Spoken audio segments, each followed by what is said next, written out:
You want to hear a funny NASCAR story? My brother-in-law, Bob, loves this story. So I knew at the time I was working in NASCAR. My brother-in-law, Bob, had Syracuse's Italian sausage.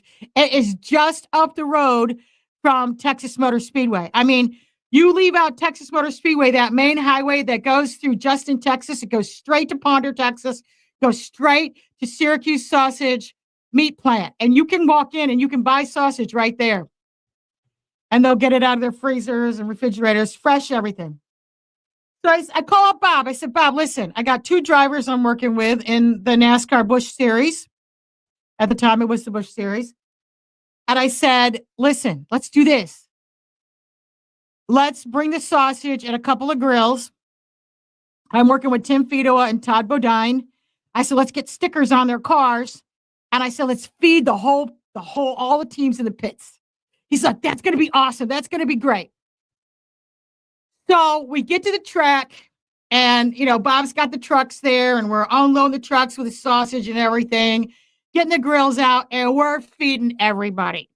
I mean, we're cooking up the sausage and we're feeding, and everybody's like, oh my God. Next thing you know, the teams from the Cup side, the Winston Cup, are coming over. Then all the officials are coming over and they're like eating. We run out of sausage. So I'm like, Bob, neither one of us had our cars there because we rode up with the big refrigerated trucks. So I'm like, what should we do? And Bob's like, does anybody got a car? Anybody got a car? We just need to go get a couple more cases of sausage. So Tim Fedowa, my driver, says to Bob, he loved the sausage so much. He says to Bob, hey, listen, Ford, at the time they were sponsored by Ford, they would give the drivers a brand new car to drive off the showroom to drive while they were in Texas. Okay. And the drivers would get a car to drive, just to drive. Tim Fedowa says to Bob, he says, hey, he goes, here's my keys. He throws the keys to Bob. And he goes, take my car. It's parked right next to the pit road. And he says, go and load up on as much sausage as you want. Well, they had given Tim, it was like one of the brand new Ford, I don't know, can't remember what it was, but it's really, really popular, all black, sporty. I can't remember what it was. It was a Ford something, but really good, fast car. So Bob and I get in that car, okay, and we're keeping the guys going, and everybody's eating. I'm like, just tell everybody we got more sausage coming. We leave the pit, right? We got like flashing our badges, driver parking, NASCAR driver parking. We go out, we get on the highway, and we are like flooring it all the way down that highway, all the way to the meat plant. And we got everybody waiting for the sausage. We are loading up the back seats, everything. We are just loaded with sausage, right? Buns, sausage, everything. We come back, we make it back to the track. I mean, we made it back so fast. And we're like at the sausage and we're feeding everybody. And Bob throws Tim back the keys. And he says to Tim, that is the coolest thing that ever happened to me in my life. My brother-in-law Bob talks about it still to this day.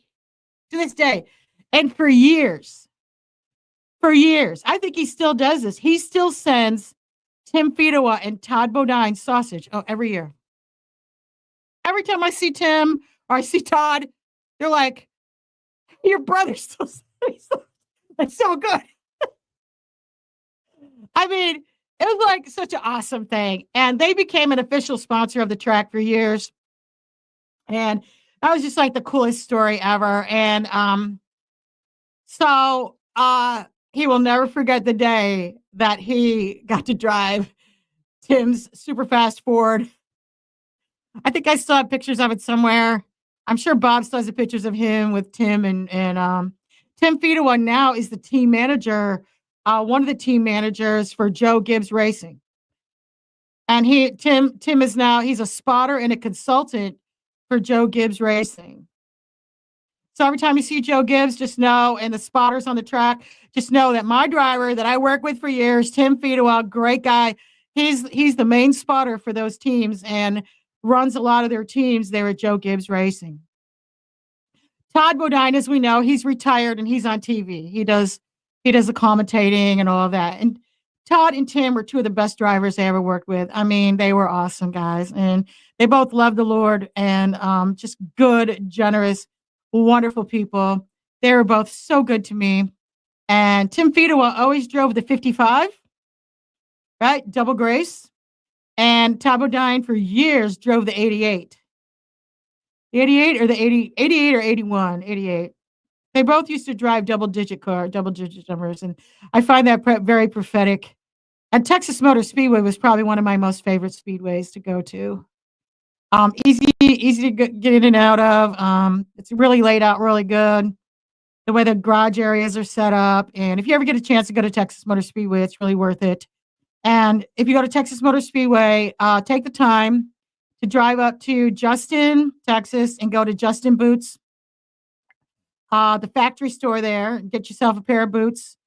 The next year, I brought my husband there, and we went and stopped at the boot store and got him. He still has those boots today.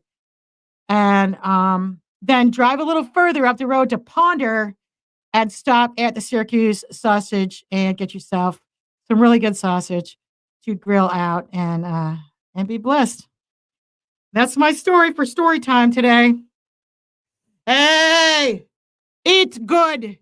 Look, get good, authentic food, right?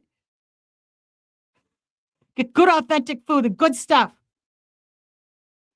And I got to tell you, my friends, we just got done with a 21-day fast, detoxing our bodies, but, start with good, authentic foods, right? Order foods from places like Syracuse Sausage and, and they don't put any chemicals in their foods.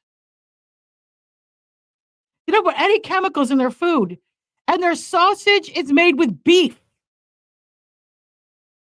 not pork. Their meatballs are made with beef, not pork. So, it's all made homemade, like a very old time recipe going back, a couple generations. And did you know my brother-in-law's uncle Carmen Basilio? He's famous for taking on the mob. He was a good and righteous man, Uncle Carmen Basilio. Not only did he know how to make a good meatballs and sausage and start a company, and he also started the International Boxing Hall of Fame. But do you know, in the 1950s, the mob wanted Carmen Basilio to throw the fight. They were going to give him all kinds of money to do it. And he was like, what, are you crazy? I'm not doing that. He's a fighter. He's like, he's going in, he's going to win that fight. He would not let the mob buy him off. He would not sell out to the mob. And he is Carmen Basilio, my brother-in-law's uncle. We all call him Uncle Carmen. He went to Congress and testified against the mob.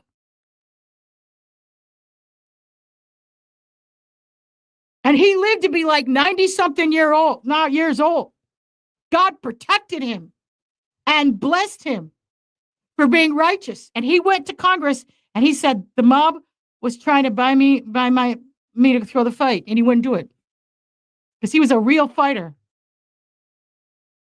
And he was like, you know what? And let me tell you, that same fighting spirit is in my brother-in-law Bob and in my nieces and nephews.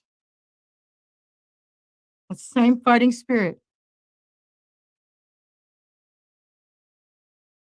Nobody's going to tell them they can't do it. Nobody's going to tell them we're going to buy you out and throw the fight. Look up Carmen Basilio. Read his book, The Onion Picker. It's very, very inspirational. That is my brother-in-law Bob, Syracuse Sausage uncle. We call him Uncle Carmen. I think you can still get the book, The Onion Picker. I think you can still get it on Amazon, and you can get it at used bookstores. It's a story of Carmen Basilio, his humble beginnings, and how he took on the mob and won, and became a very successful businessman and also started the International Boxing Hall of Fame. We used to see him at the state fair every year. I go back home to Syracuse, and the first thing we do is go to the Basilio sausage stand and get a sausage sandwich. And Uncle Carmen was there. And all the Basilios, be a gooch. Come on, eat. I love you all so much.